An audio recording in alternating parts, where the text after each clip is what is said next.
Inyong mapapansin, ang kalupaan na dala ng bagyong Ada ay mas kaunti kumpara nitong nakarang araw. Ibig sabihin nito ay mahina na itong bagyong si Ada. Kasalukuyan, ang lakas ng hangin malapit sa gitna ng bagyo ay nasa 65 km per hour.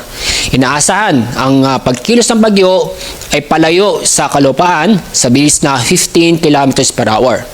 Isa sa mga dahilan kung bakit humina ang bagyo ay itong malakas na hangin o yung malamig na hangin dala ng amihan. At yung papansin, yung amihan ay nakaka-apekto sa malaking bahagi ng Northern Luzon. Sa mga oras ito, maganda ang panahon ang ating naranasan sa bansa.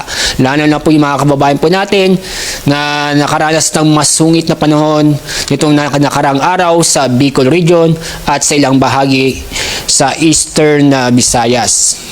At sa mga oras din o sa mga oras na to, wala po tayo nakikitang panibagong sama ng panahon, low pressure area o bagyo sa loob at sa labas ng ating Philippine Area of Responsibility bukod kay Bagyong Ada.